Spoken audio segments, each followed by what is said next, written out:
Welcome to The Explainer. Today, we're diving headfirst into a truly fascinating piece of text from August 2024 by Feng, titled 8 Paths to Elevate the Frequency of Life.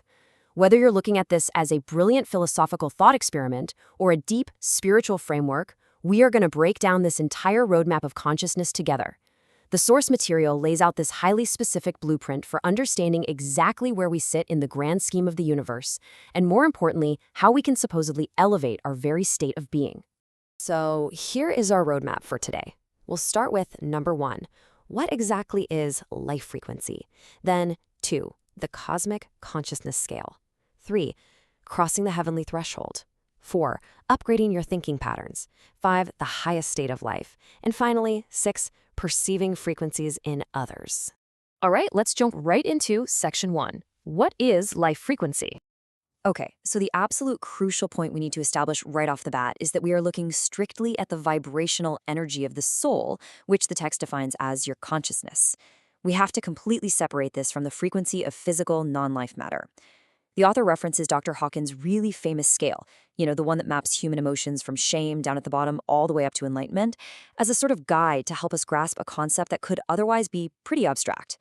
So, just to be super clear, we aren't measuring brainwaves or the physical vibration of atoms here. We're mapping the energetic footprint of your fundamental awareness.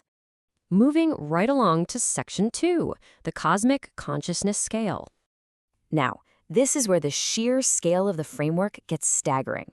We're looking at a cosmic hierarchy. At the very bottom, you have plants vibrating in the single digits, animals vibrating in the tens, and then we find ourselves, humanity, sitting right in the hundreds. But above us, the scale just explodes. You've got angels, celestials, and Buddhas vibrating in the thousands, gods averaging in the tens of thousands, and the greatest creator up in the billions. It's a massive ladder, but it gives us the perfect anchor for our journey, our human baseline, right there in the hundreds. That brings us to section 3, crossing the heavenly threshold. If we're starting in the hundreds, what's the goal? Well, the source text gives us a very clear, completely unambiguous number, 500 hertz.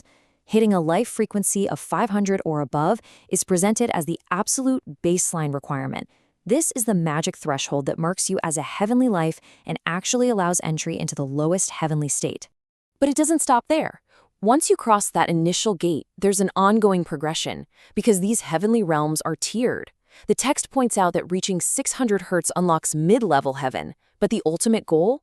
Breaking into the higher levels of heaven. And to do that, you've got to push your consciousness frequency all the way to 1,000 hertz and beyond. You are literally trying to shift from a human frequency up into the frequency range of angels. So how do we actually do this? Let's look at section 4, upgrading your thinking patterns. Before any massive leap in frequency or dramatic enlightenment can even happen, the text is very clear. You have to start with the groundwork. The absolute foundation for this entire process is described beautifully as cultivating the inner garden of your soul. It's not a quick fix, it's quiet, continuous internal maintenance. You have to literally tend to your internal landscape before you can even attempt to upgrade how you process reality. And from that well-tended garden, you start climbing an incredible evolutionary ladder of the mind. The text lays out the specific 8-step cognitive metamorphosis. You start way down at material thinking, just obsessing over physical objects. Then you move up through image-based, associative, illusory, and visualized thinking as your mind expands. Eventually, you hit concepts like Tai Chi thinking, which is seamlessly balancing opposites. Then non-form, and finally, the peak, holographic thinking, which is the ability to see the entire universe reflected in a single part. It's a literal step-by-step upgrade to raise your hertz level. This perfectly sets up section 5, the highest state of life. Impartially reporting the framework here, the text identifies a very exact formula to attain the absolute highest state of life. It's a 3-step progression. Step 1 is unselfishness, putting others before yourself. Step 2 is selflessness, where your ego actually begins to dissolve. And finally, step 3 is non-attachment, a state of total freedom from grasping at material or emotional outcomes. This triad is basically the engine that drives your frequency to its absolute peak. And the author summarizes this peak state with one incredibly profound phrase: owning nothing, yet possessing everything. Think about that paradox for a second. Adopting this mindset is described as the ultimate key. When you hit this specific state of non-attachment, the source states that your life frequency just soars deep into the thousands. This is the exact mindset that aligns your consciousness with the celestial levels and opens the door to the highest realms of heaven. Finally, let's bring this all back down to earth with Section 6, Perceiving Frequencies in Others. The text makes a really wild claim here. It asserts that this whole frequency thing, it isn't just an invisible, private metric. The frequency of a person's life is actually perceptible to the people around them. Even in a super brief casual interaction, the text suggests that you can sense another person's specific vibrational frequency. Energetically speaking, you are wearing your inner garden and your thinking patterns on the outside for everyone to feel. Because that frequency can be sensed, Dr. Hawkins' energy scale basically becomes a live roadmap. The source material claims that by perceiving someone's frequency, you can literally identify their cosmic developmental path.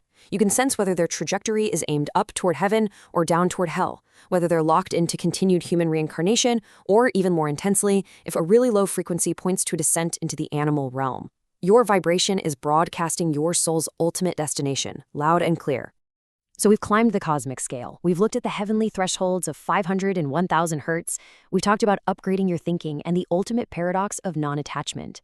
Based on this entire framework, I want to leave you with one provocative thought to mull over today. If someone interacted with you right now, in this exact moment, what developmental path is your current energy broadcasting? Keep tending to that inner garden, and thank you so much for joining me for this explainer.